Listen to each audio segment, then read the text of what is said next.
کہ امام حسین رضی اللہ تعالیٰ عنہ جو پیدا ہوئے مدینہ امینہ میں، پلے بڑھے مدینہ امینہ میں، بارگاہ رسالت میں ناز برداری کی گئی، بابا علی، والدہ ماجدہ بی بی فاطمہ زہرا، بڑے بھائی امام حسن مجتبیٰ، سارے جنتی صحابہ سب کے منظور نظر تھے۔ بھی جب مدینے سے رخصت ہوتے ہیں تو کیا حال ہوتا ہے، یہ صرف الفاظ میں نہیں بیان کیا جا سکتا۔ امام حسین جب چھوڑ رہے ہوں گے تو ان پر کیا کیفیت طاری ہوگی۔ الحمدللہ الحمدللہ رب العالمین والعاقبۃ للمتقین والصلاة والسلام علی اشرف الانبیاء والمرسلین وعلى آلہ وصحابہ اجمعین، اما بعد، اعوذ باللہ من الشیطان الرجیم، بسم اللہ الرحمن الرحیم، انما یرید اللہ لیذہب عنکم الرجس اہل البیت، صدق اللہ العظیم، وبلغنا رسولہ النبی الامین الکریم، ونحن على ذلك لمن الشاہدین والشاکرین، والحمد للہ رب العالمین۔ قال اللہ تبارک وتعالی فی شان حبیبہ الاعلی، ان اللہ وملائکتہ یصلون علی النبی یا ایھا الذین آمنوا صلوا علیہ وسلموا تسلیما۔ اللہم صل علی سیدنا و مولانا محمد معدن الجود والکرم، منبع العلم والحلم والحکم، وآلہ وصحبہ وبارک وسلم، صلاۃ و سلاما علیک یا رسول اللہ، وعلی آلک وصحابک یا حبیب اللہ، بکار خیش حیرانم غثنی یا رسول اللہ، پریشانم غثنی یا علیہ وسلم۔ سلطان اولیاء، اے دل بگیر دامن سلطان اولیاء، یعنی حسین ابن علی جان اولیاء۔ عزیزان گرامی، السلام علیکم ورحمۃ اللہ وبرکاتہ۔ اللہ کا شکر احسان ہے کہ اس وقت ہم لوگ مکۃ المکرمہ میں حاضر ہیں۔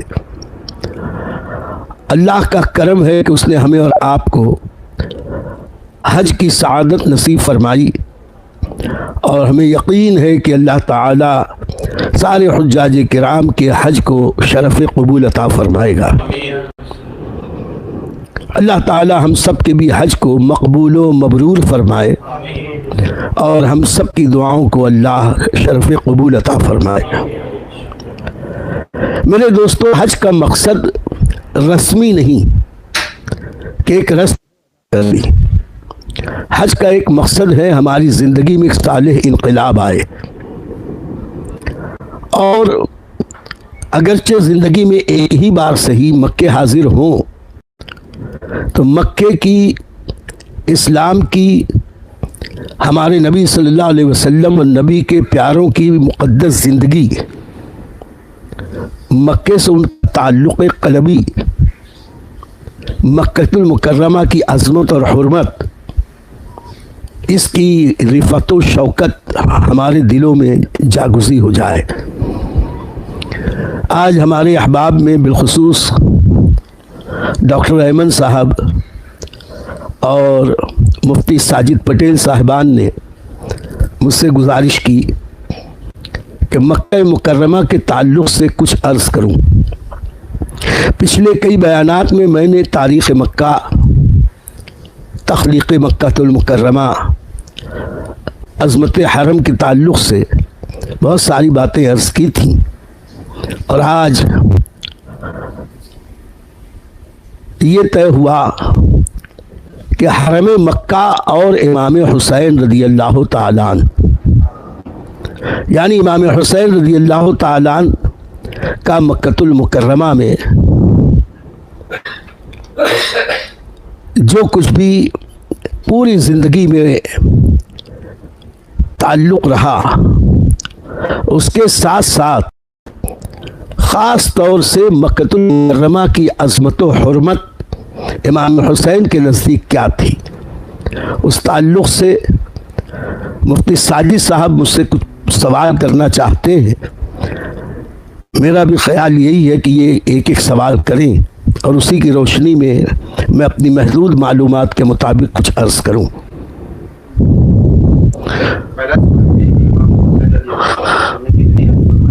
ماشاء اللہ، سوال بڑا پیارا ہے کہ امام حسین رضی اللہ تعالیٰ عنہ نے اپنی زندگی میں کتنے حج فرمائے۔ امام حسین رضی اللہ تعالیٰ عنہ کی ولادت ہجرت کے بعد ہوئی۔ نبی کریم صلی اللہ علیہ وسلم کے وصال پر امام حسین رضی اللہ تعالیٰ چند برس کے تھے، لیکن حجۃ الوداع جب ہوا 9 ہجری میں، اپنے والدین کریمین کے ساتھ خاتون جنت بی بی فاطمہ زہرا رضی اللہ تعالیٰ عنہا کے ساتھ اس حج میں بھی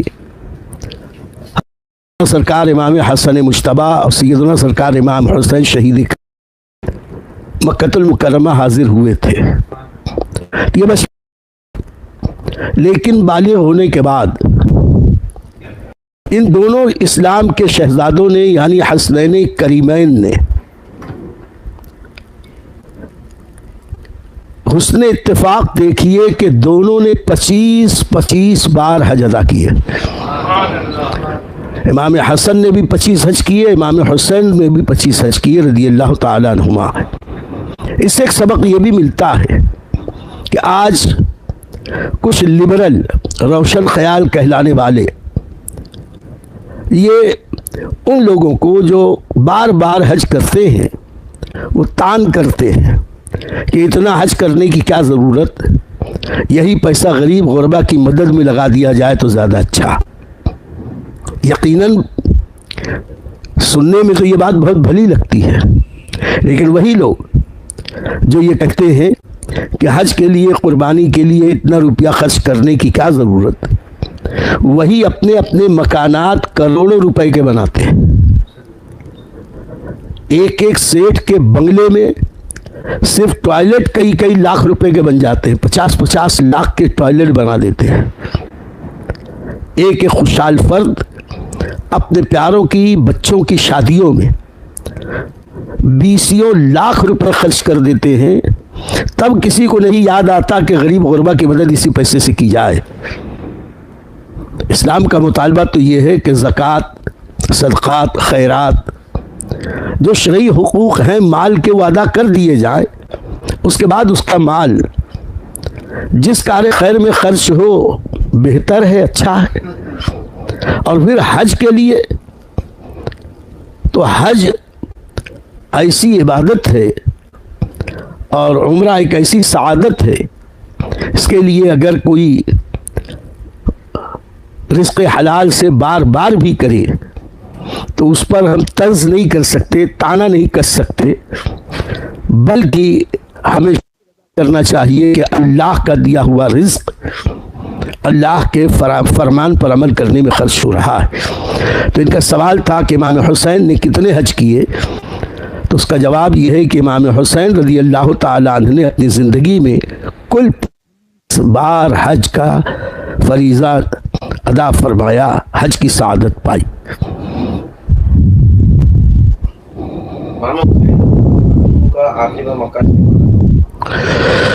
ہاں، یہ بھی بہت اہم سوال ہے تاریخ امام حسین رضی اللہ تعالیٰ عنہ کی سمجھنے کے لیے۔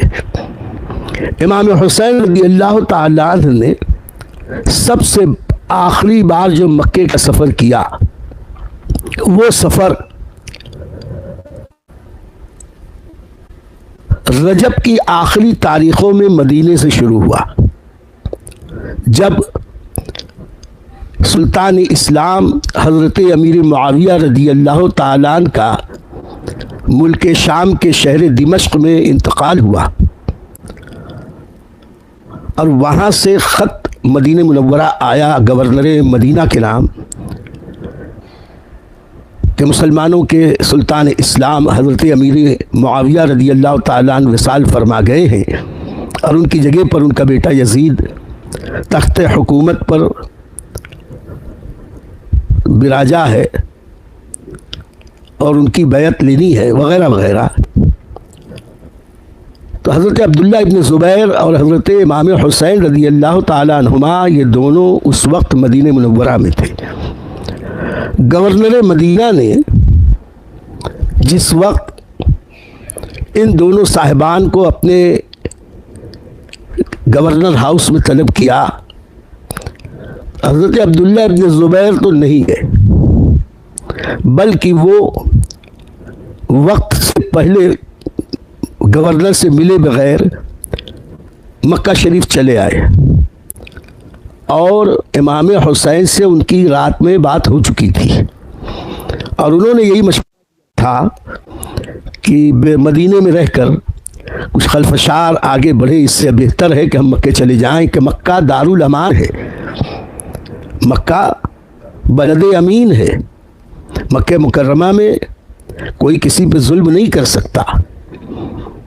امام حسین رضی اللہ تعالیٰ نے کہا کہ ٹھیک ہے، میں بھی آؤں گا، پہلے میں گورنر سے بات چیت کر لوں، اور وہ تاریخ امام حسین میں مرقوم ہے کہ گورنر کے ہاں گئے تو کیا کیا ہوا۔ مختصر یہ کہ گورنر مدینہ نے یہ کہا کہ امیر یزید کی بیعت کر لو۔ امام حسین نے یہ کہا کہ بیعت ایک دینی فریضہ ہے، اہم کام ہے، بند کمرے میں میں بیعت کروں یہ مناسب نہیں ہے، مجمع عام میں آپ سب کو دعوت دو، اس وقت دیکھا جائے گا کیا ہوتا ہے، اس وقت مجھے بھی دعوت دینا، جو میرا معافی ضمیر ہوگا ادا کروں گا۔ اس وقت کچھ جواب نہیں دیا، لیکن امام حسین کی عظمت کے پیش نظر گورنر ان کے ساتھ کوئی زیادتی نہیں کر سکا۔ وہاں مروان بن حکم موجود تھا، بنو امیہ کا ایک قابل ذکر فرزند ہے،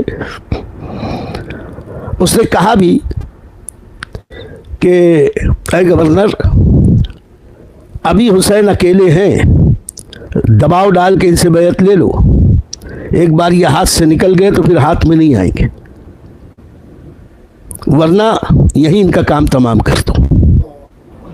تو امام حسین نے جلال کے عالم میں کہا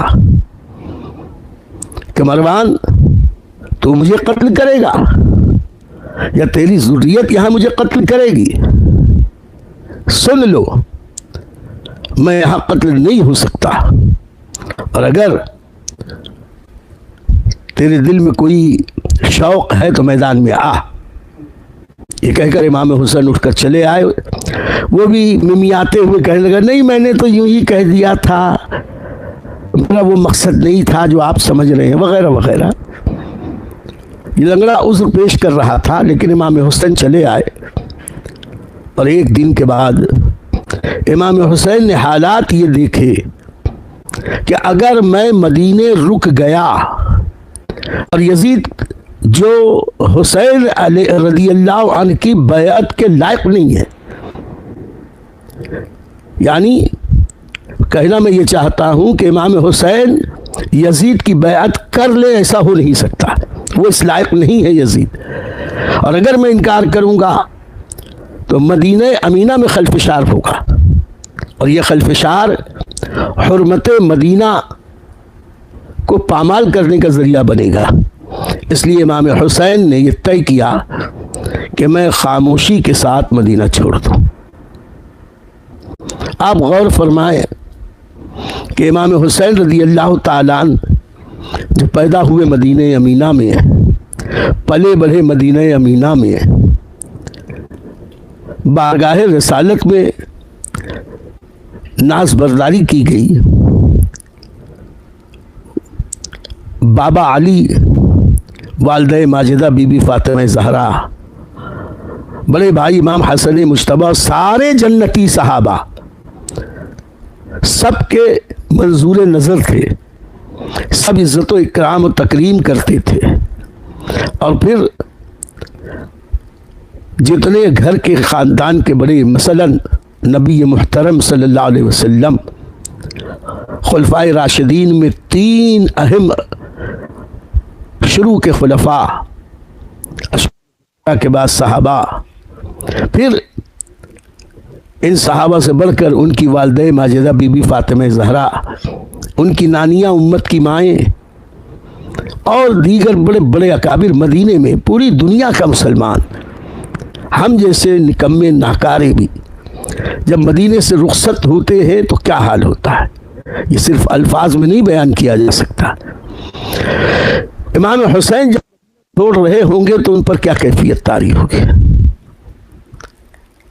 جس وقت وہ اپنے نانا اور اپنی والدہ اور اپنے بڑے بھائی امام حسن مجتبیٰ کے قبور مبارکہ سے رخصت ہو رہے ہوں گے اور امید بھی نہیں ہے کہ اب دوبارہ آنا ہو، کیا کیفیت رہی ہوگی، کیا ایثار و قربانی تھی۔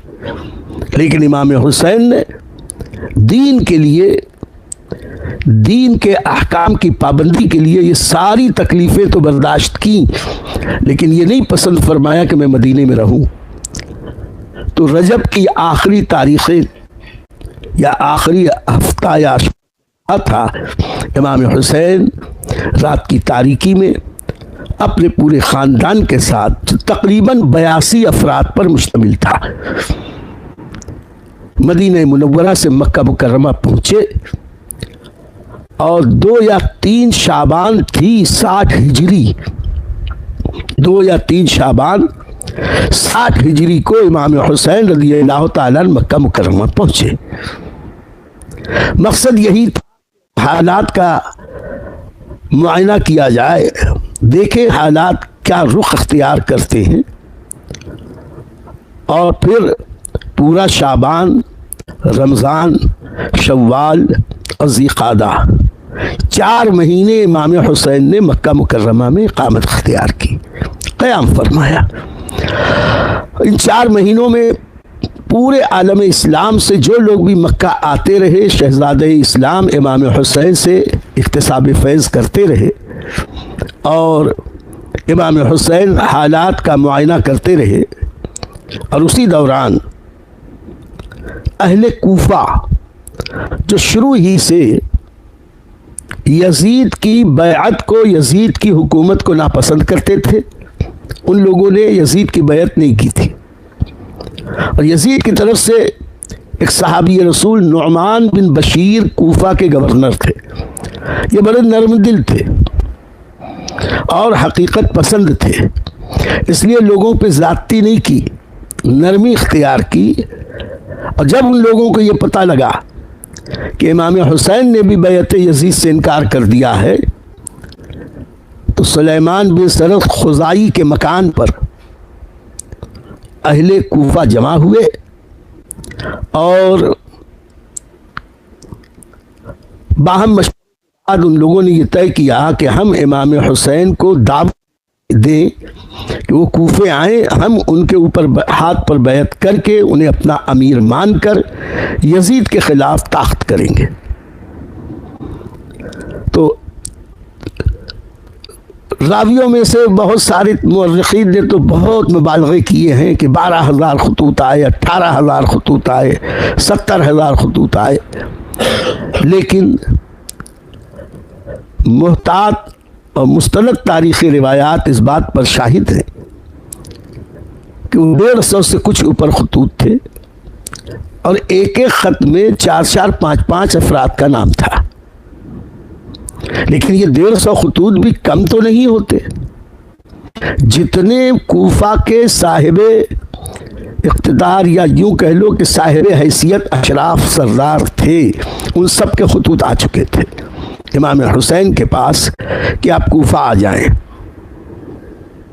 اور امام حسین رضی اللہ تعالیٰ نے 4 مہینوں میں پے در پے خطوط آنے کے بعد مجبور ہوئے کہ ان کی دعوت پر صاد کرتے ہوئے امام حسین کوفہ جائیں۔ اب امام حسین رضی اللہ تعالیٰ نے واقعی کربلا سے 1.5 مہینہ یا 2 مہینہ پہلے یہ تیاری کر لی کہ اب ہمیں کوفہ جانا ہے۔ سوال میں آپ نے پوچھا کہ آخری بار کب آئے، تو اس کا مختصر جواب تو یہ ہے کہ 2 یا 3 شعبان کو سن 60 ہجری امام حسین مکہ پہنچ گئے تھے، اور اس سفر میں 4 مہینے چند دن قیام انہوں نے یہاں کیا، یا ٹوٹل 4 مہینے قیام کیا۔ پھر یہاں پر امام حسین رضی اللہ تعالیٰ نے ارادہ ظاہر کیا، اور پھر وہ آگے کے واقعات جو ہیں تاریخی، کہ کس طرح امام حسین رضی اللہ تعالیٰ یہاں سے چلے، آگے بڑھے، اور پھر کربلا کا معرکہ ہوا۔ لیکن امام حسین رضی اللہ تعالیٰ نے سارے معاملات کو پس پشت ڈالا، اور اسلام کے قانون کے مطابق ان پر جو فرض عائد تھا اس کے مطابق انہوں نے ذی الحج کی 1 یا 2 تاریخ کو یا 3 تاریخ کو، یعنی ذی الحج کے شروع میں انہوں نے مکہ مکرمہ چھوڑ دیا، اور کوفہ کے لیے اپنے خاندان کو لے کے آگے بڑھ گئے۔ یہ آپ کے سوال کا جواب۔ تیسرا سوال، اللہ تعالیٰ نے مکہ سے کوفہ کا سفر ہاں، تاریخ اتفاق سے اس کا جواب دے دیا کہ مکے سے کوفہ کا سفر امام حسین رضی اللہ تعالیٰ عنہ نے ذی الحج 60 ہجری کی بالکل ابتدا میں 1-2 تاریخ کو شروع کیا۔ یعنی جس وقت پورا عالم اسلام حج کے لیے مکے آ رہا تھا، شہزادہ اسلام حج کو چھوڑ کے مکہ مکرمہ کے سے باہر نکل رہا تھا، تو ذی الحج کی ابتدائی تاریخیں تھیں۔ سن 60 ہجری تھا جب امام حسین نے مکہ چھوڑا اور کوفہ کا سفر شروع کیا۔ سوال ہے کہ جب حج کے دن قریب تھے تو کیا حج کے احرام کو عمرہ میں تبدیل کیا امام حسین کی؟ بعض مقررین خطبہ نے یہ لکھا ہے کہ امام حسین نے حج کے احرام کو عمرے میں تبدیل کر کے عمرہ کر کے نکل گئے، لیکن دراصل روایت و درایت کی روشنی میں یہ بات محل نظر ہے۔ امام حسین جب آئے تھے تو وہ مہینہ چل رہا تھا شعبان کا، اور شعبان کا مہینہ اشہر حج نہیں ہے، حج کے ارکان اس میں ادا نہیں ہو سکتے۔ حج کے ارکان شوال کی 1 تاریخ کے بعد ہی سے شروع ہو سکتے ہیں، یعنی اگر حج کا احرام بھی باندھنا ہوتا تو شوال کی 1 تاریخ کے بعد۔ لہٰذا اس وقت تو امام حسین رضی اللہ تعالیٰ اپنا فرض حج ادا کرنے آئے نہیں تھے، وہ تو ایک طرح سے مکے میں مستقل قیام کے لیے آئے تھے۔ لازمی سی بات ہے، عقل بھی یہی کہتی ہے کہ وہ عمرے کا احرام باندھ کے آئے تھے، اور اگر وہ اس سال حج ادا فرماتے تو شریعت کے قانون کے مطابق مینا جانے سے پہلے وہ حج کا احرام حرم سے باندھتے، لیکن وہ تو ذی الحج کی شروع ہی کی تاریخوں میں مکہ چھوڑ کے باہر نکل گئے۔ تو اس بات پر وثوق سے یقین کرنا اور جزم کے ساتھ کہنا کہ انہوں نے حج کے احرام کو عمرے میں تبدیل کر لیا، منتقل کیا، نیت بدل دی اور کوفہ چلے گئے، تو یہ مجھ فقیر عزیزی، مجھ کم علم کے ذہن سے بات نہیں اترتی، اور تاریخ بھی، روایت بھی، درایت بھی اس بات پر دلالت کرتی ہے کہ امام حسین نے ابھی حج کا احرام نہیں باندھا تھا، اور جو اپنا حج ادا کر چکا ہو اگر وہ مکے میں رہ کر بھی نہ کرے تو گنہگار نہیں ہے، اس لیے کہ فرض حج زندگی میں ایک ہی بار فرض ہوتا ہے۔ اور اگر کوئی اشہر حج میں یعنی شوال کا چاند دکھائی دینے کے بعد وہ شخص جو پہلے سے حج کر چکا ہو، اپنا فرض حج ادا کر چکا ہو، وہ اگر اس مہینے میں آ کر بھی عمرہ کر کے واپس جائے تو جا سکتا ہے، اس کے لیے کوئی پابندی نہیں، کوئی گناہ نہیں۔ تو امام حسین کا مکۃ المکرمہ سے ذی الحج کی شروع کی تاریخوں میں نکلنا، اس میں شرعی طور پر کوئی خطا، کوئی نسیان، کوئی غلطی، کوئی گناہ ہو ہی نہیں سکتا۔ اسلام کو ان سے زیادہ کون جان سکتا ہے کہ جنہوں نے اسلام کی گود میں پرورش پائی ہو۔ اور جن کے بارے میں رب نے اعلان کر دیا ہو کہ نبی کے گھر والوں، اللہ نے ارادہ کر لیا ہے کہ تمہیں رجس سے، ناپاکی سے پاک کرتے. ایسے پاک باز لوگوں کے بارے میں اس طریقے سے کہنا کہ انہوں نے اپنی نیت تبدیل کر لی، یہ مناسب نہیں.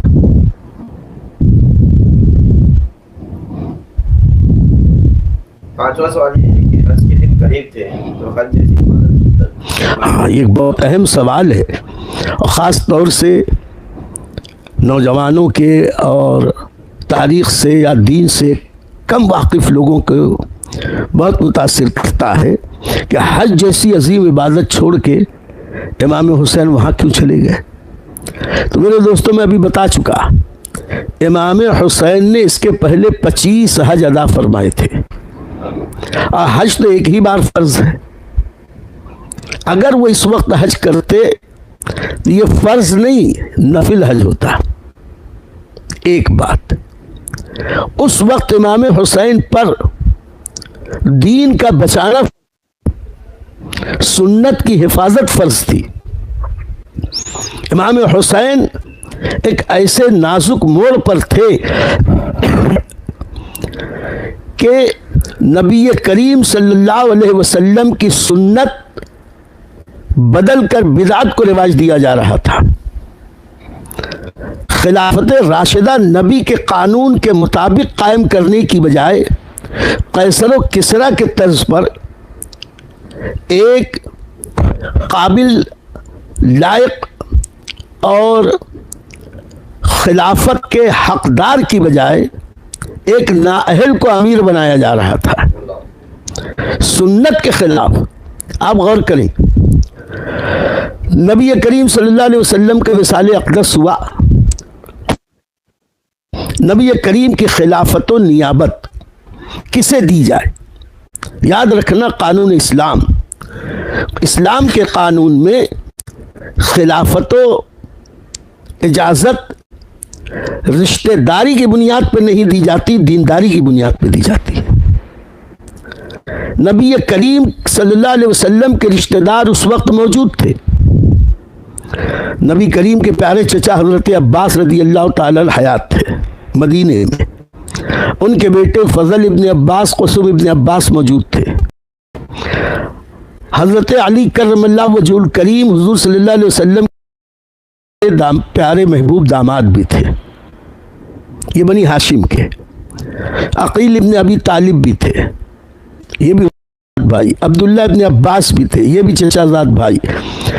بنی ہاشم کے اور بہت سارے لوگ تھے. عبداللہ ابن جعفر طیار تھے، اور دیگر وہ بنی ہاشم کے شہزادے تھے. لیکن اس کے باوجود نبی کریم صلی اللہ علیہ وسلم نے اپنی ظاہری حیات کے آخری دنوں میں نماز کی امامت کے لیے اپنے خاندان کے کسی کو منتخب نہیں کیا، بلکہ صدیق اکبر کو منتخب کیا جو بنو ہاشم سے نہیں تھے. اور پھر سرکار کے وصال اقدس کے بعد جب خلافت کی باری آئی تو لوگوں نے یہی کہا کہ ہم سب کی موجودگی میں جب صدیق اکبر کو آقا کریم نے اپنی امامت کے، اپنی خلافت کے لیے، نیابت کے لیے منتخب کیا ہے، تو اب وہی سرکار کے بعد خلیفہ رسول ہوں گے. یہ بنی ہاشم کے نہیں، خاندان رسالت کے نہیں ہیں. صدیق اکبر کا وصال پاک ہوا تو صدیق اکبر کے بیٹے بھی تھے، اور لائق اور فائق، دیندار، متقی، پرہیزگار تھے، لیکن ان کے خاندان میں ان کے بیٹوں کو نہیں دیا گیا، بلکہ فاروق اعظم جو دوسرے خاندان کے تھے ان کو دیا گیا، وہ بھی بنی ہاشم کے نہیں تھے. فاروق اعظم کی شہادت ہوئی، اب تیسرے خلیفہ کی باری آئی تو فاروق اعظم کے بیٹے موجود ہیں، لائق ہیں، فائق ہیں، متقی، پرہیزگار، عاشق رسول، محدث بھی ہیں، فقیہ بھی ہیں، عبداللہ ابن عمر جیسی شخصیت. لیکن میں عرض کر چکا کہ یہ خلافت رسالت ہے، یہ خلافت راشدہ ہے، یہ رشتہ داری کی بنیاد پر نہیں، دینداری کی بنیاد پر دی جاتی تھی. نبی کا قانون یہی تھا. تو حضرت فاروق اعظم کے بعد ان کے خاندان کا فرد نہیں، خاندان بنو امیہ کا ایک فرد عثمان ابن عفان منتخب کیا گیا. اور جب حضرت عثمان غنی رضی اللہ تعالیٰ عنہ کی شہادت ہوئی تو اب بنو امیہ کے کسی شخص کو نہیں بنایا گیا، بنی ہاشم کے مولائے کائنات شیر خدا مشکل کشا حضرت علی کرم اللہ وجہ الکریم کو بنایا گیا۔ یعنی یہ جو خلافت راشدہ چلی تھی رشتہ داری کی بنیاد پر نہیں، دینداری کی بنیاد پر، اس کا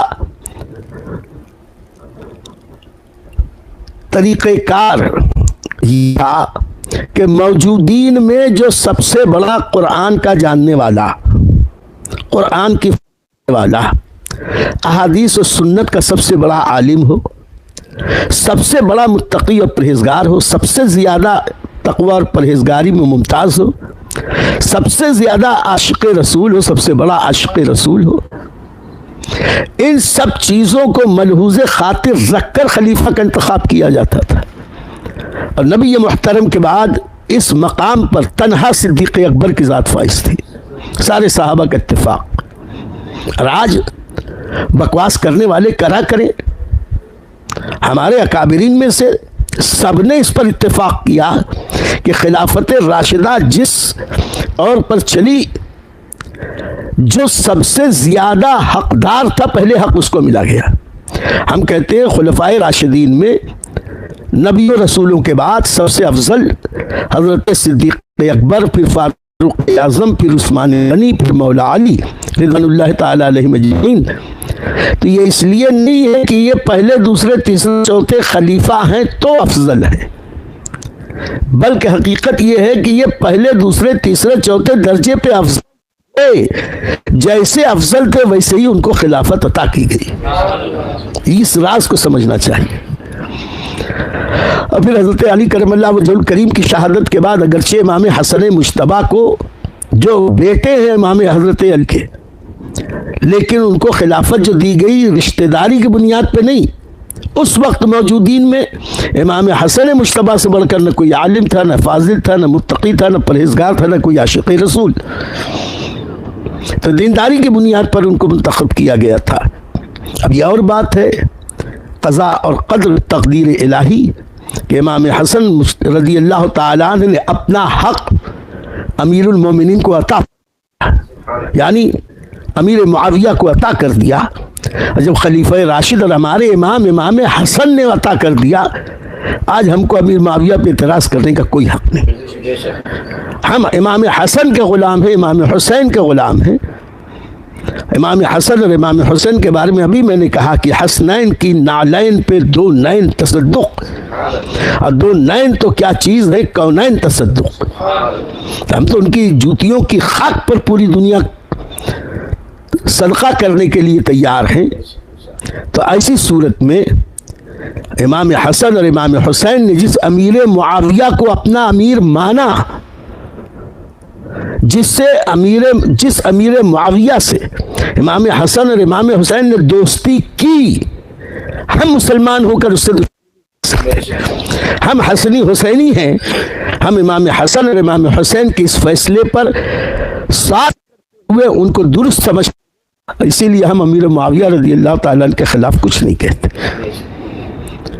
سوال کیا چل رہا تھا؟ بات چل رہی تھی ہاں حج عظیم عبادت چھوڑ کے کیوں گئے۔ بات یہ چل رہی تھی کہ خلافت ایسے چل رہی تھی، چلتے چلتے حضرت علی مرتضیٰ تک آ چکی تھی۔ علی مرتضیٰ کے بعد امام حسن مجتبیٰ خلیفہ بن چکے تھے، اور امام حسن مجتبیٰ نے خلافت منتقل کر دی تھی امیر معاویہ کو۔ تو جب تک امیر معاویہ حیات رہے، ہم ان دونوں سرداروں نے، بلکہ سارے صحابہ میں کسی نے امیر معاویہ کی مخالفت نہیں کی۔ جب کسی نے نہیں کی، آج کون ہوتا ہے کرنے والا؟ لیکن اب امیر معاویہ رضی اللہ عنہ کے بعد اس نبوی طریقے کو چھوڑ کر خلافت راشدہ علی منہاج نبوت نبوی طریقے کو چھوڑ کر جب قیصر و کسریٰ کے طرز پر سنت کو چھوڑ کر بدعت کو رواج کیا جا رہا تھا، تو امام حسین نے کہا کہ اس کے لیے چاہے جو قربانی دینی پڑے میں دوں گا، لیکن نبی کی سنت تبدیل ہونے نہیں دوں گا۔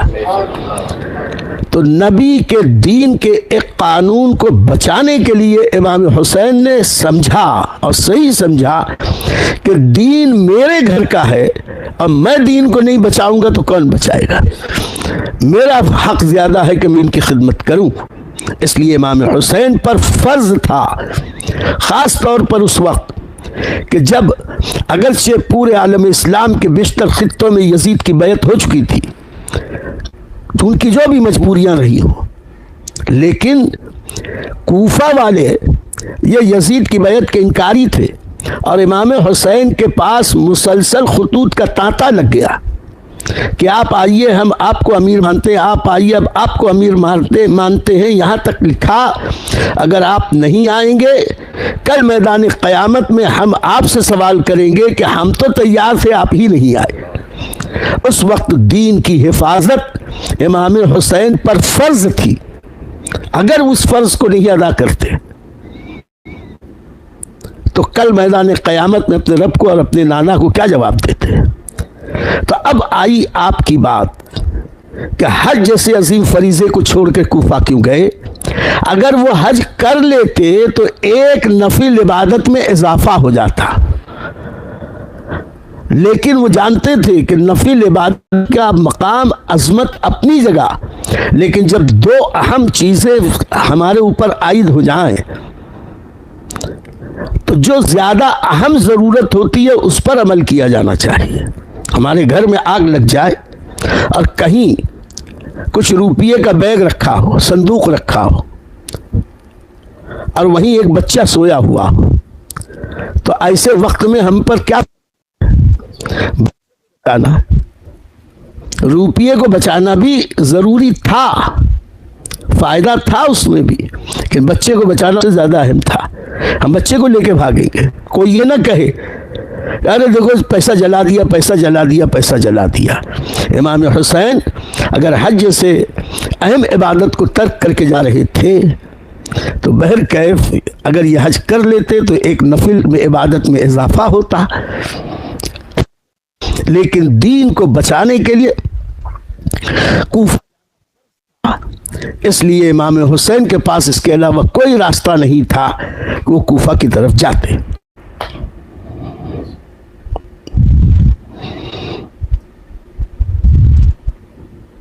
امام حسین رضی اللہ تعالیٰ عنہ لوگوں نے روکا تھا۔ ہاں، اس میں ایک اور بات ایڈ کر لیں، امام حسین رضی اللہ تعالیٰ عنہ کو کوفہ جانے سے کچھ لوگوں نے روکا تھا۔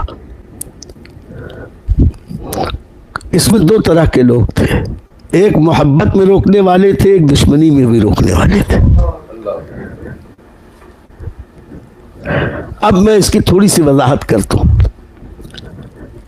امام حسین رضی اللہ تعالیٰ نبی گود میں ہے، ایک دن سرکار کی گود مبارک میں حضرت امام حسین ہے، حضرت ام سلمہ ام المومنین رضی اللہ تعالیٰ عنہ وہاں موجود ہے، اور ایک روایت میں ایک اور بار کا ذکر ہے کہ حضور صلی اللہ علیہ وسلم شہزادے کو دیکھ رہے تھے، آنکھوں سے آنسو جاری تھے۔ تو پوچھا گیا کہ یا رسول اللہ یہ آنسو کس لیے؟ تو فرمایا کہ ابھی ابھی میرے پاس جبرائیل آئے تھے اور مجھ سے کہا کہ یا رسول اللہ آپ اس شہزادے سے بہت محبت کرتے ہیں۔ میں نے کہا جی یقیناً۔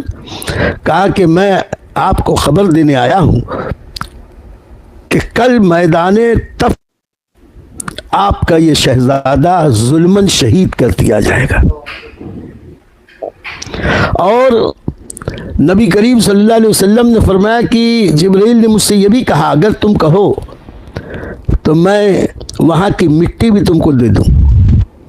پھر میں نے جب ہاں کہی تو ایک مٹھی مٹی اس کو لا کے دی، اور وہ مٹی حضرت سرکار علیہ السلام نے سیدہ ام سلمہ رضی اللہ عنہا کو دی کہ یہ مٹی سنبھال کے رکھو، جس دن یہ مٹی خون ہو جائے گی سمجھ لینا میرا بیٹا میدان نینوا میں شہید کر دیا گیا۔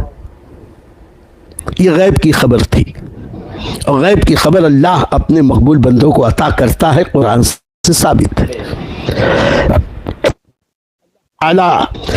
غیروں کو، اہل و گہلوں کو غیب کی خبر نہیں دیتا مگر اپنے پسندیدہ چنندہ رسولوں کو دیتا ہے، قرآن کی آیت۔ ابھی نبی کی غیب دانی دیکھو، اس مٹی مولا علی کو نہیں دی، بی بی فاطمہ زہرا کو نہیں دی، بی بی عائشہ صدیقہ کو نہیں دی، اور ازواج کو نہیں دی تو حضرت ام سلمہ ہی کو دی رضی اللہ تعالیٰ عنہ۔ اب تاریخ اس بات کی گواہ ہے کہ تنہا ام سلمہ ہیں جو واقع کربلا کے بعد تک حیات رہی، یہ بھی میرے نبی کی غیب دانی۔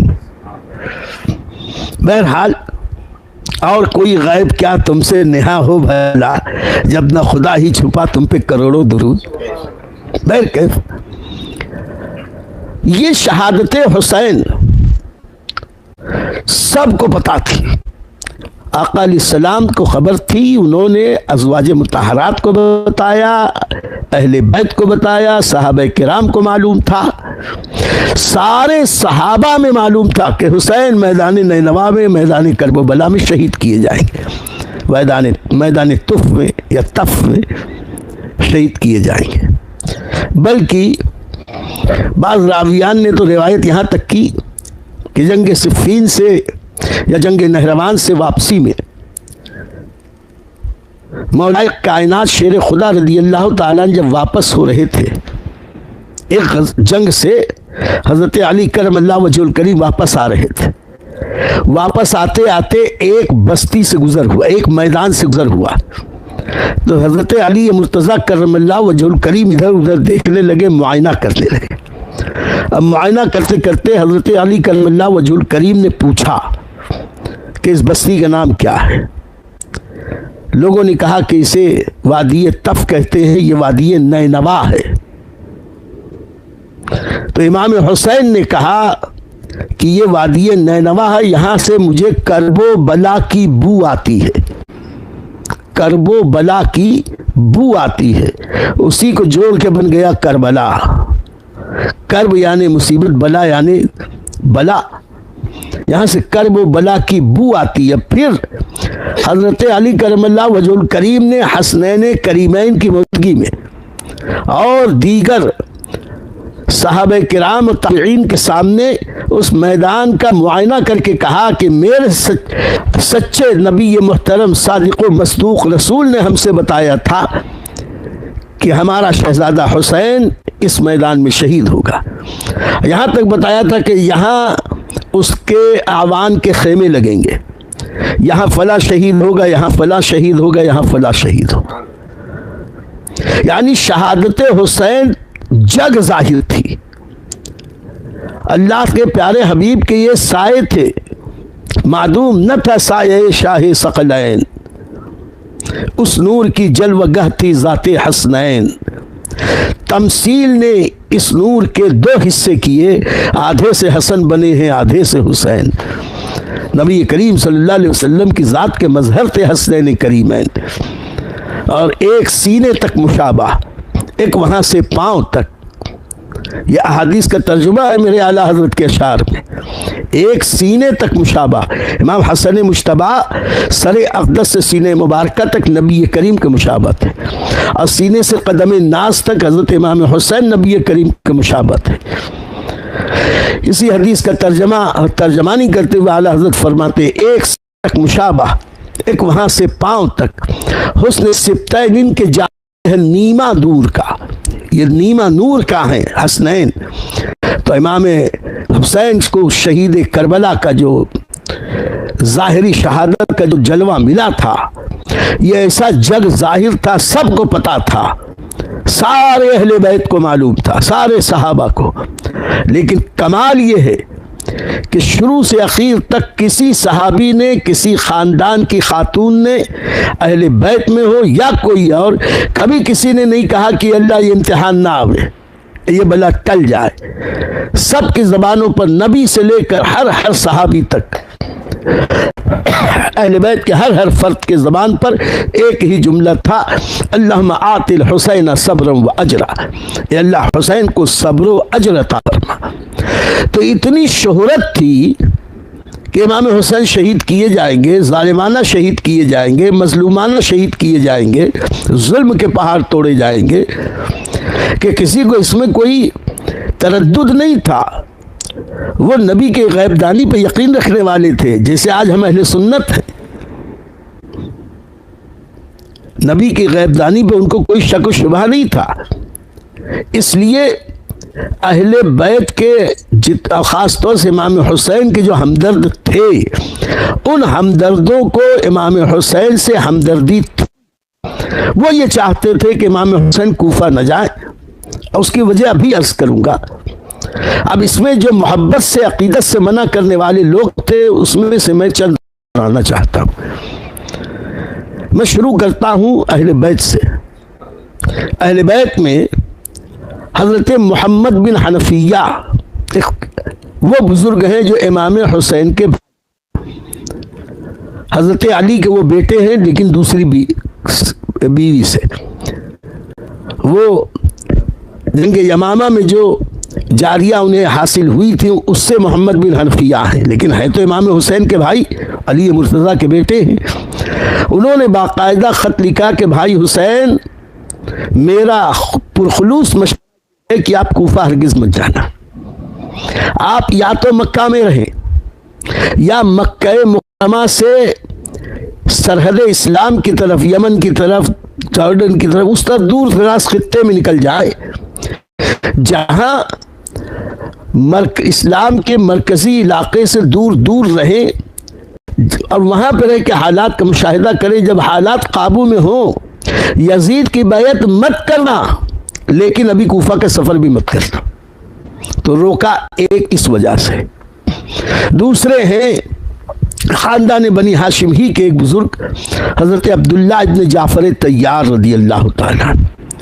یہ حضرت عبداللہ ابن جعفر طیار یہ امام حسین رضی اللہ تعالیٰ عنہ کے چچا زاد حضرت جعفر بن ابی طالب کے بیٹے ہیں عبداللہ, اور حضرت جعفر علی کرم اللہ وجہ الکریم کے. ایک رشتہ تو چچا زاد بھائی کا, اور دوسرا رشتہ حضرت امام حسین کی سگی بہن حضرت زینب کے شوہر ہیں, تو بہنوئی بھی ہیں. اب ان کی کوئی مجبوری رہی ہوگی کہ وہ کربلا کے جنگ میں شریک تو نہیں ہوئے, لیکن امام حسین کے سے ٹچ رہے. پہلے اپنے دو چھوٹے چھوٹے بیٹوں کو, جن کا نام عون اور محمد ہے, ان دونوں بیٹوں کو قابل اعتماد ساتھیوں کے ساتھ امام حسین کے قافلے میں بھیجا, اس وقت جب امام حسین مکے سے کربلا کے لیے نکل چکے تھے, اور کہا کہ خط کے ذریعے کہ میں تمہیں اللہ کا رسول کا واسطہ دیتا ہوں, کوفے کی طرف جاؤ, کوفے کے لوگ اعتبار کے لائق نہیں ہیں. انہوں نے آپ کے بابا مولائے کائنات حضرت علی کے ساتھ کیا سلوک کیا, آپ کے بڑے بھائی حضرت امام حسن کے ساتھ کیا معاملہ کیا, یہ اس لائق نہیں ہے کہ ان کی بات پر بھروسہ کیا جائے, آپ واپس آ جائیں. حضرت نے خط کا جواب دے دیا کہ میں تمہاری خیر خواہی کا احترام کرتا ہوں, لیکن میں نے جو قدم اٹھا لیا سو اٹھا لیا, میری اپنی مجبوری ہے. پھر اس کے بعد حضرت عبداللہ ابن جعفر طیار کو مدینے خبر لگ گئی کہ نکل چکے ہیں, تو حضرت عبداللہ ابن جعفر طیار بڑی تیز رفتاری سے مکہ مکرمہ آئے. اب مکے کے گورنر عمرو بن سعید سے ملاقات کی, جو یزید کی طرف سے یعنی بنو امیہ کی پرانی حکومت کی طرف سے گورنر تھے. ان کے پاس آ کے کہا کہ امام حسین ایسا ایسا جا رہے ہیں, اور یہیں سے مکے سے گئے ہیں. تو عمرو بن سعید نے کہا کہ 4 مہینے تو وہ یہاں تھے, میں نے ان سے کوئی کلیش نہیں کیا, کوئی مخالفت نہیں کی, کوئی رکاوٹ نہیں ڈالی, میری طرف سے کچھ نہیں ہے. تو حضرت عبداللہ ابن جعفر طیار بنی ہاشم کے شہزادے انہوں نے کہا کہ آپ ایک امان نامہ لکھ دیں امام حسین کے نام. تو عمرو بن سعید نے ایک امان نامہ لکھا بحیثیت گورنر مکہ، حضرت امام حسین ابن علی کو امان دیتا ہوں کہ وہ آئیں مکہ مکرمہ میں رہے، کوئی بھی برا سلوک نہیں کیا جائے گا. اور پھر عبداللہ ابن جعفر طیار نے کہا کہ صرف خط نہ لکھے، کوئی اہم قاصد کے ساتھ بھیجے. تو عمرو بن سعید نے اپنے بھائی یحییٰ بن سعید کو خط دے کر بھیجا امام حسین کے پاس.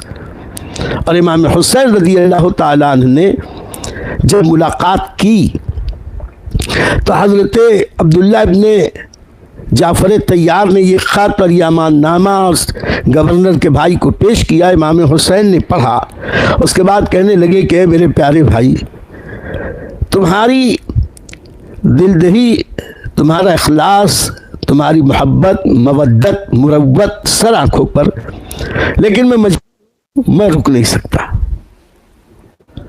تو حضرت عبداللہ ابن جعفر طیار نے کہا کہ اب یہ امان نامہ بھی آ گیا ہے اور گورنر کا بھائی لے کے آیا ہے اور میں خود آیا ہوں، اب چلیے مکہ. کہا کہ نہیں، میں نے کل رات نبی محترم سید عالم صلی اللہ علیہ وسلم کو خواب میں دیکھا، انہوں نے خواب میں مجھ کو حکم فرمایا ہے، میں اب اس میں بہتری ہو کہ نہ ہو، اس میں چاہے کتنی بھی تکلیف اٹھانی کر پڑے، میں اس خواب پر عمل ضرور کروں گا. تو حضرت عبداللہ جعفر طیار نے پوچھا کہ کیا خواب دیکھا؟ تو فرمایا وہ میرے رب میرے رسول کے بیچ کا راز ہے، میں کسی کو نہیں بتاؤں گا. اب یہ کیا راز ہے یہ تو اللہ ہی جانے. البتہ اصحاب صلاح و فلاح نے، اولیاء اللہ نے، محدثین نے اس پر یہ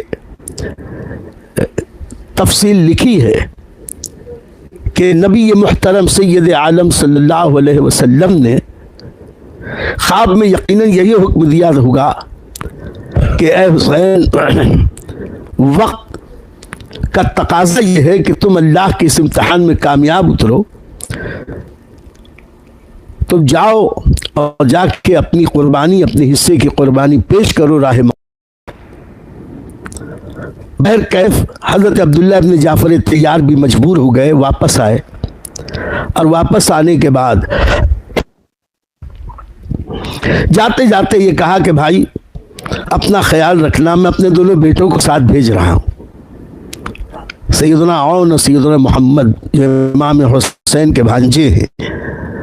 حضرت زینب اپنے ان دونوں شہزادوں کو لے کے میدان کربلا تک امام حسین کے اور شوہر نامدار کسی اہم ضرورت کے پیش نظر مدینے واپس گئے اور کہا تھا کہ میں کوشش کروں گا کہ عنقریب آپ کے ساتھ آؤں، آپ آ کر آپ کے قافلے سے مل جاؤں.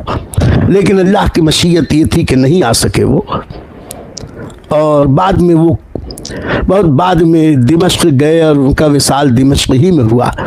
دمشق کے محلہ باب الصغیر کے قبرستان میں حضرت عبداللہ ابن جعفر طیار کا مزار پرانوار حضرت سیدنا بلال حبشی رضی اللہ تعالیٰ عنہ کے بازو میں ہے.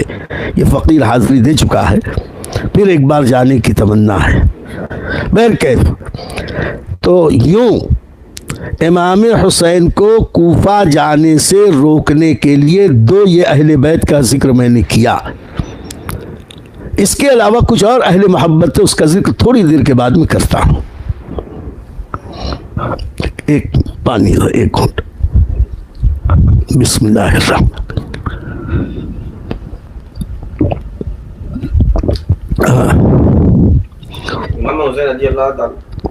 ابھی یہ سوال پورا نہیں ہوا، میں نے ابھی دو کا ذکر کیا. ایک حضرت محمد بن حنفیہ ابن علی مرتضی کرم اللہ وجہ الکریم، اور دوسرے عبداللہ ابن جعفر طیار، ان دونوں نے امام حسین کو روکا. تیسرے سب سے اہم اس وقت عالم اسلام کے بزرگ شخصیات میں جو چار لوگ تھے، ان میں ایک سب سے بڑے حضرت عبداللہ ابن عمر رضی اللہ تعالیٰ. وہ عمر میں بڑے تھے، رشتے میں بھی سب سے بڑے تھے، اور علمی اعتبار سے بھی بہت ممتاز تھے. یہ نبی کریم صلی اللہ علیہ وسلم کے چچا زاد بھائی تھے. اس طرح رشتے میں امام حسین کے نانا بھی لگتے تھے اور بہترین محدث تھے اور پوری امت کے سب سے بڑے مفسر قرآن بھی تھے. فاروق اعظم رضی اللہ نے انہیں مکہ اور قرب و نواح کے لوگوں کے لیے دین کا قائد و رہنما اور مدرس بنا کے متعین کیا تھا. عمر میں بھی یہ امام حسین رضی اللہ تعالیٰ سے چند سال بڑے تھے. خاندان کے ایک طرح سے سربراہ تھے. حضرت عبداللہ ابن زبیر تو مکہ ہی میں رہتے تھے. مکہ طائف ہی زیادہ تو ان کا رہنا رہتا تھا. مکہ مکرمہ میں خاص رہتے تھے. اس 4 مہینے میں جب سے پتہ لگا کہ امام حسین اب ارادہ کر رہے ہیں کوفہ جانے کا، 4 مہینوں میں بہت بار حضرت عبداللہ ابن زبیر آتے رہے اور شہزادے حسین کو منع کرتے رہے، سمجھاتے رہے کہ کوفہ مت جاؤ. اور وہ بڑے خوش دلی، نیک دل، اخلاص نیت کے ساتھ، خلوص کے ساتھ منع کرتے تھے. اس لیے کہ وہ جانتے تھے کہ امام حسین اگر کوفہ گئے تو پھر عالم اسلام میں ایک انتشار پھیلے گا.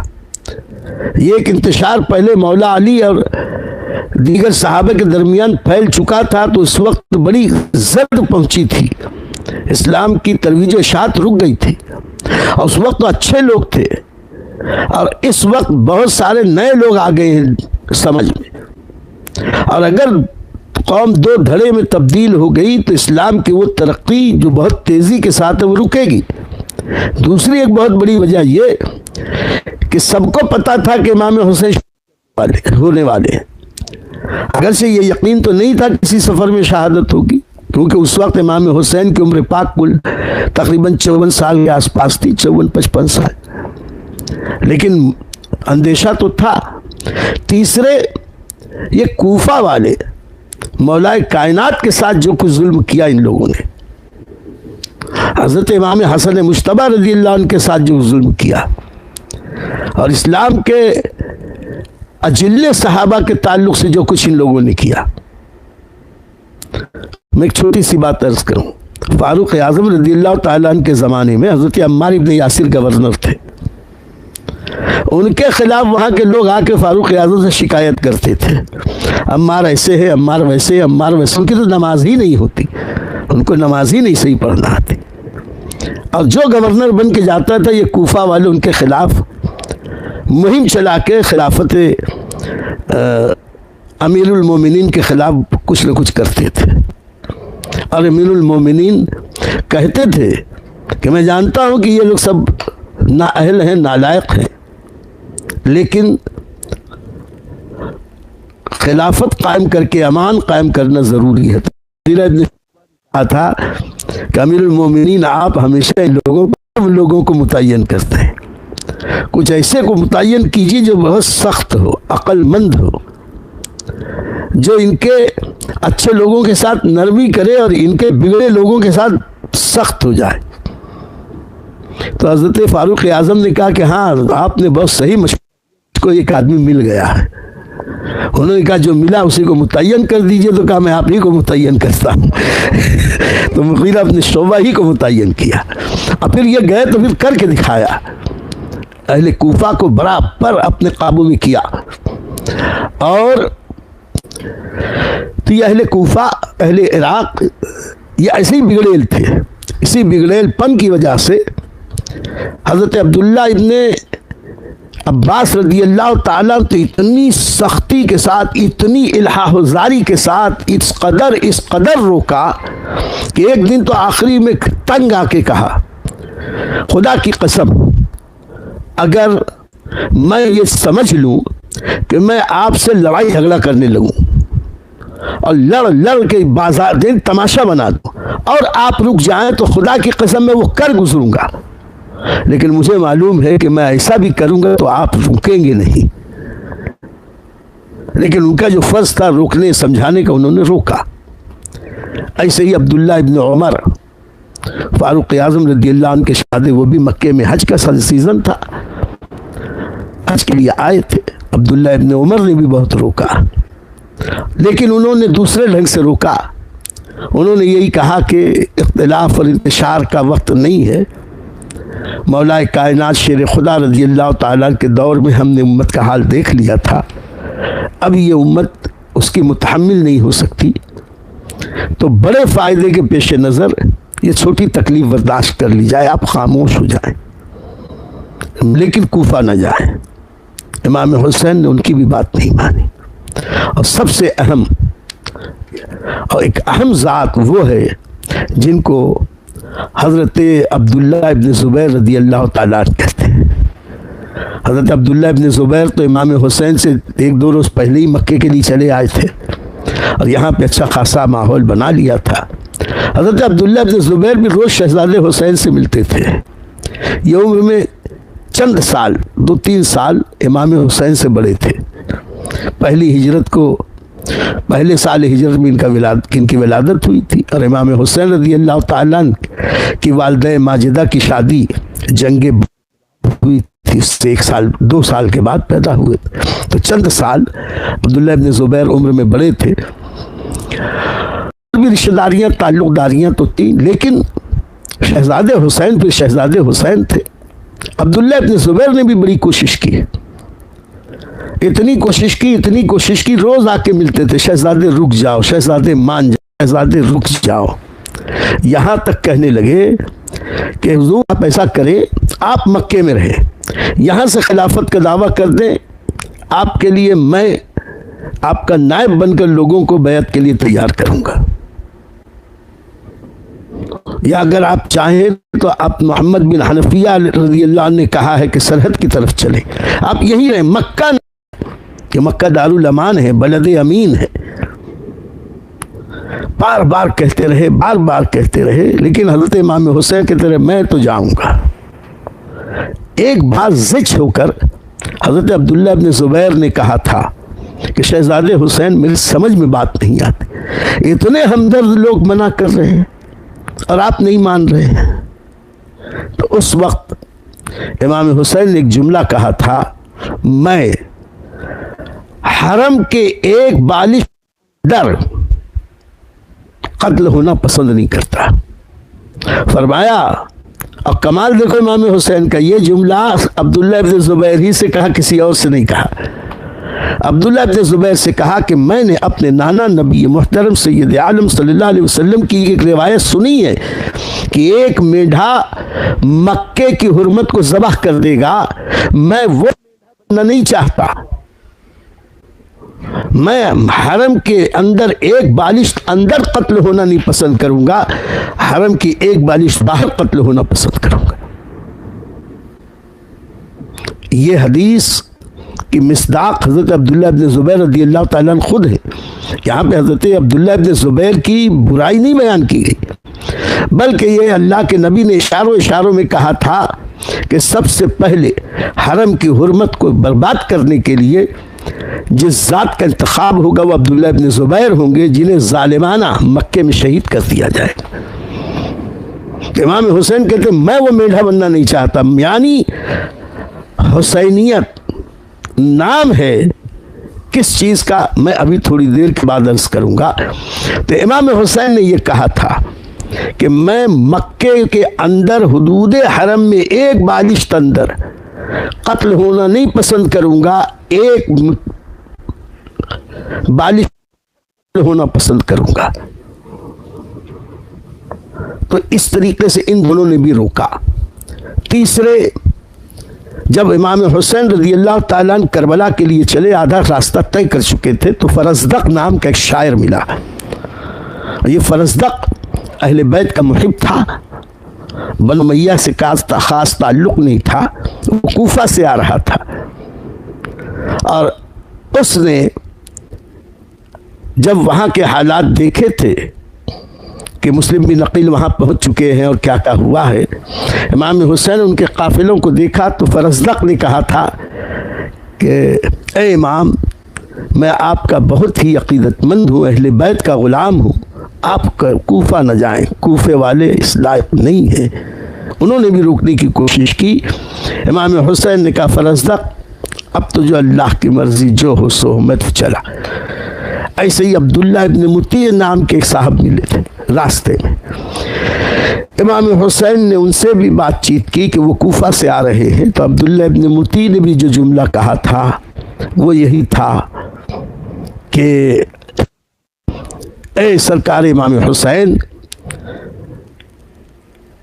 آپ کا وہاں جانا مناسب تو نہیں ہے، ابھی تک وہاں یزید کا گورنر بھی موجود ہے، اگر وہ اس کو معزول کر کے اپنا گورنر بنا لیتے، اپنا ہولڈ بنا لیتے تو ایک بات تھی، آپ ایسے ہی چلے جا رہے ہیں۔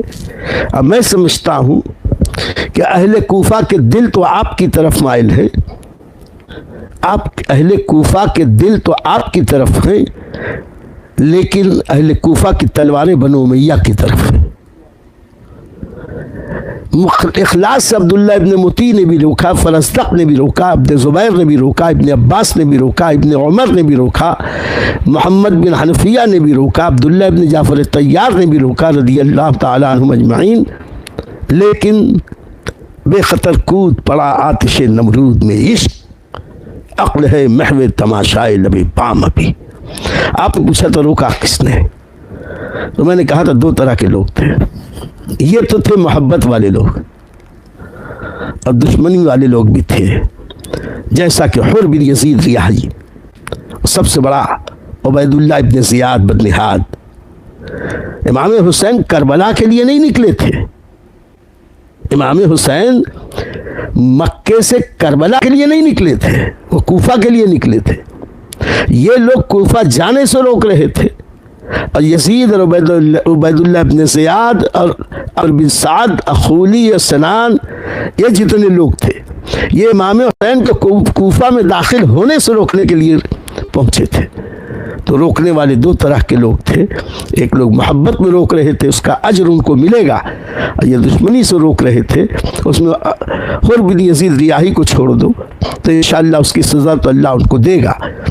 تو آپ نے سوال کیا تھا کہ کس نے روکا کس نے نہیں روکا، انشاءاللہ اگلا ایک سوال میں خود قائم کر کے تھوڑی سی اس کی وضاحت کروں گا۔ تھوڑی دیر کے لیے بند کیجئے، ایک گھٹ پانی پلائیے۔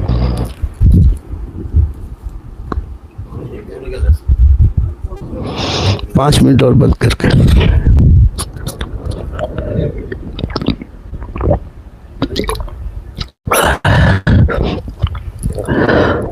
ایک سوال میں اپنی طرف سے قائم کرتا ہوں، اب باقی اور سوالات انشاءاللہ کل کی مجلس میں۔ واقعی کربلا میں دو اسم، دو طرز فکر، دو نظام ہائے فکر سامنے آئے دنیا کے۔ ایک کا نام ہے فکر حسینی، ایک کا نام ہے فکر یزیدی۔ حسینیت کس کا نام ہے اور یزیدیت کس کا نام ہے، تھوڑی سی وضاحت کر لوں۔ جو لوگ یہ سمجھتے ہیں کہ حسینی اور یزیدی فکر تخت حکومت کے لیے لڑ رہے تھے، ملک شام کے خلاف لڑ رہے تھے، مال دولت کے لیے لڑ رہے تھے، میں بڑا تو بڑا کی جنگ تھی۔ بعض خارجی کہتے ہیں کہ کربلا اور جو کچھ ہے یہ صرف دو شہزادوں کی جنگ تھی، دو بھائیوں کی جنگ تھی، میں بڑا تو بڑا کی بات تھی۔ اس سے بڑی بے وقوفی کی بات کوئی نہیں ہو سکتی۔ میں واقعی کربلا کو بچپن سے آج تک جتنا سمجھ پایا اسے 2 لفظوں میں بیان کرنا چاہتا ہوں، یعنی تھوڑی دیر میں۔ ایک ہے حسینی فکر جس کو میں حسینیت نام دوں، ایک ہے یزیدی فکر جسے یزیدیت نام دوں۔ ستیزہ کار رہا ہے ازل سے تا امروز، چراغ سے شرار بو لہبی۔ حق اور باطل یہ جو آمنے سامنے آتے ہیں، حق اور حقانیت کا نام ہے حسینیت، اور باطل پرستی کا پرچم لہرانے والی فکر کا نام ہے یزیدیت۔ ان کے دوسری بہت سی شاخیں سب چھوڑ کے میں صرف ایک بات عرض کروں۔ یزیدیت نام ہے حرمین کی حرمت سے کھلواڑ کرنے کا، یزیدیت نام ہے حرمین شریفین کی حرمت کو برباد کا۔ یزید نے 64 ہجری کے آس پاس جب اسے خبر لگی کہ حضرت عبداللہ ابن حنظلہ غسیل الملائکہ کی سرکردگی میں اہل مدینہ نے یزید کی بیعت توڑ دی، عبداللہ ابن زبیر کی بیعت کر لی، یا کم از کم یزید کی بیعت کا انکار کر دیا۔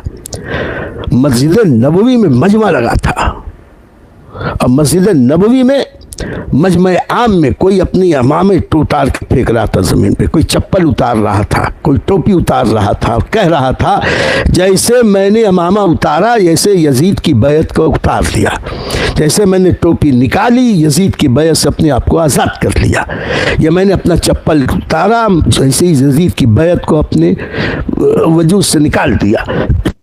مسجد نبوی میں ڈھیر جوتیوں کے، چپلوں کے، نالین کے اور ٹوپیوں اماموں کے انبار لگ گئے۔ یہ خبر یزید کو پہنچی تو یزید نے ایک لشکر حسین بن امیر کی سرکردگی میں مدینہ امینہ بھیجا۔ ملک شام سے یہ لشکر آیا، اور میں تفصیل میں نہ جا کے مختصر میں صرف عرض کروں گا، پھر کبھی اگر اللہ نے چاہا تو۔ واقعہ حرہ ہوا، ان لوگوں نے کیسی کیسی ہیلے بازی چال بازی کر کے مدینے میں داخل ہوئے، مدینے پہ حملہ کیا، اور مدینے میں وہ قتل عام مچایا ہے کہ ہزاروں لوگوں کو شہید کر دیا، 10,000 لوگ کم و بیش شہید کیے گئے۔ جانے کتنی پاک دامن خواتین کی عزت برباد، اور جوانوں کو، عورتوں کو ایک سرے سے قتل کرنا شروع کیا۔ سامنے آتا تلوار کی نوک پہ کہتے یزید کی بیعت کرو، وہ کہتا کہ ہم قرآن اور اسلام کے قانون کے مطابق بیعت کرتے ہیں، تو کہا نہیں، اس لفظ کے ساتھ بیعت کرو کہ یزید ہمارا مالک ہے، چاہے ہمیں کاٹے، مارے، چاہے بیچے۔ وہ لوگ نہیں کہتے تھے تو مار دیتے تھے گردن۔ راوی حدیث حضرت ابو سعید خدری کی داڑھی پکڑ کے نوچی۔ حضرت سعید ابن مسیب بہترین تابعی ہیں، وہ تو عمر زیادہ تھی، کچھ ایسے انداز میں رہے کہ لوگوں نے سمجھا بوڑھے ہیں اور مغبوط الحواس سے ذہن قابو میں نہیں ہے، اس لیے ان کو چھوڑ دیا۔ لیکن وہ قتل و غارت گری کے بازار گرم کیا کہ مسجد نبوی میں 3 دن تک نماز نہیں۔ صحابہ مسجد میں نہیں، اپنے اپنے گھروں میں نماز پڑھتے رہے، اور یہ یزیدی پڑھتے تھے نماز، کوئی ان کے پیچھے مدینے والا نماز نہیں پڑھنے آتا۔ انہوں نے مسجد نبوی میں گھوڑے باندھے، انہوں نے وہ تومار باندھا کہ حرہ واقم کے مقام پر، مدینے میں ایک جگہ حرہ ہے، حرہ واقم پہلے تھا، ابھی بھی ہوگا، حرہ وبرا اور حرہ واقم، یعنی حرہ شرقیہ، حرہ غربیہ، تو حرہ غربیہ کی طرف غالباً ہے حرہ واقم۔ وہاں پر اس حرے پر وہ قتل خون کیا کہ ان کے شہداء کو ایک ساتھ جنت البقیع میں دفن کیا گیا۔ ایک بہت بڑی قبر ہے جنت البقیع میں، وہ حرہ کے مزارات ہیں اس کے اندر۔ اور پھر اس کے بعد اور کچھ ہوا، پھر اس کا جو حسین بن نمیر تھا وہ مرا، پھر دوسرا مسلم نام کا تھا وہ مرا، پھر مصرف آیا، کیا کیا ہوا وہ تفصیل بعد میں۔ وہاں سے وہ قافلہ مکے آیا، مکے کا گھیراؤ کیا، مکے والے خانے اور مطاف میں پناہ لینے پہ مجبور ہوئے، وہاں سب مکانات تھے اسی کے پناہ میں چھپے تھے، اور یزیدی لشکر کوہ قبیس پر، کوئی قیان پر، جبل عمر پر، اجیات پر تھے۔ پہاڑوں پر سے یہ لوگ کئی ماہ تک محاصرہ کیے رہے، پتھروں کی بارش کرتے، منجنیقوں سے پتھر پھینکتے، آگ کے گولے پھینکتے، اسی میں غلاف کعبہ جل گیا، اسی میں کعبے کی دیواریں تڑک گئیں، اسی میں لکڑی کی جتنی چیزیں لکڑی کی لگی تھی وہ جل گئیں، اور وہ میڑھا جس کا سینگ حضرت اسماعیل علیہ السلام کے بدلے میں جو جنت سے میڑھا آیا تھا، ذبح کیا گیا تھا، اس کی سینگ برکت کے لیے رکھی تھی، اسی واقعے یزید کی یہ وہ جل گئی، وہ سینگ، وہ تبرک ختم ہوا۔ اسی دوران عبداللہ ابن زبیر نے خبر بھیجی کہ تم لوگ اتنا ظلم کر رہے ہو، تمہارا امیر مر گیا۔ انہوں نے کہا ایسے کیسے ہو سکتا، کہ خبر لو۔ خبر آئی، واقعی یزید اسی دوران مر گیا تھا، تو یہ فوج واپس گئی۔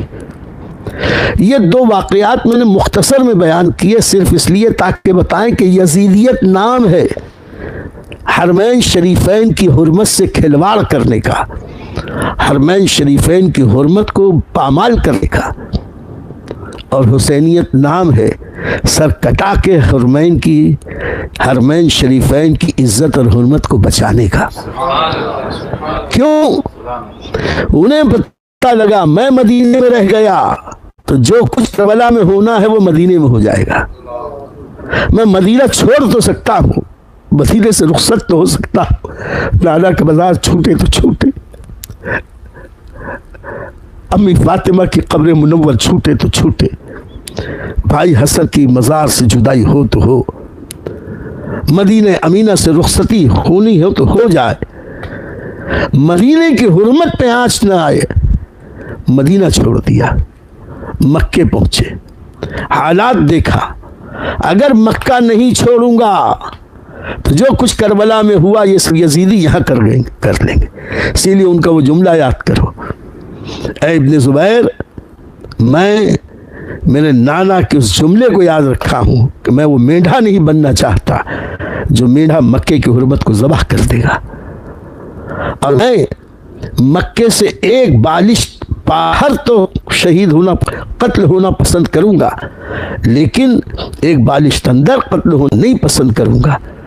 تو فقیر عزیزی کا جملہ لے لو، یزیدیت نام ہے مکے مدینے یعنی حرمین شریفین کی حرمت سے کھلواڑ کرنے کا، اور حسینیت نام ہے مکے اور مدینے کی حرمت پہ مر مٹنے کا، ساری چیزیں قربان کر دینے کا۔ یہ ہے حسینیت، یہ ہے یزیدیت۔ اور صحیح بات یہ ہے قتل حسین اصل میں مرگ یزید ہے، اسلام زندہ ہوتا ہے ہر کربلا کے بعد۔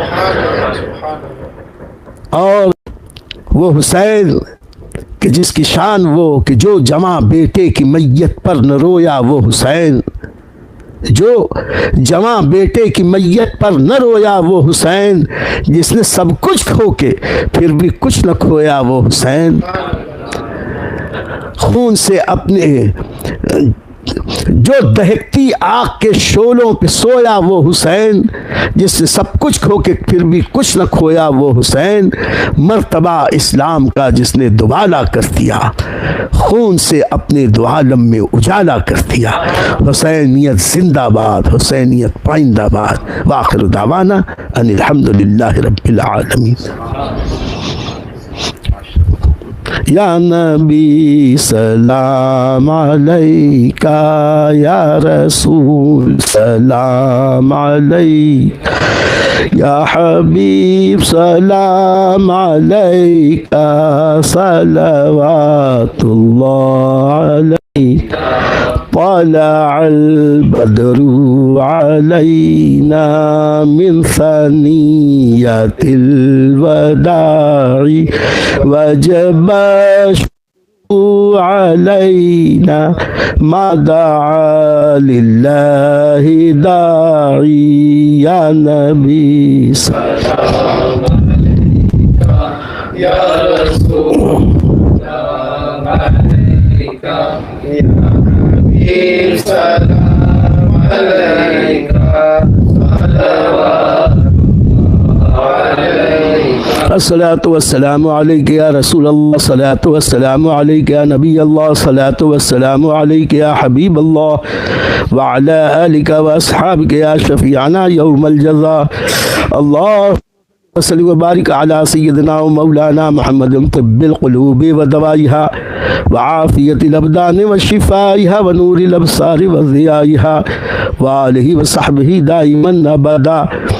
اللهم صل على سيدنا ومولانا محمد وعلى آل سيدنا ومولانا محمد صلاة تنجينا بها من جميع الأهوال والآفات وتقضي لنا بها جميع الحاجات وتطهرنا بها من جميع السيئات وترفعنا بها عندك على الدرجات وتبلغنا بها أقصى الغايات من جميع الخيرات في الحياة بعد الممات إنك على كل شيء قدير. وصلى الله تعالى على خير خلقه ونور عرشه سيدنا ومولانا محمد وآله وأصحابه أجمعين برحمتك يا أرحم الراحمين.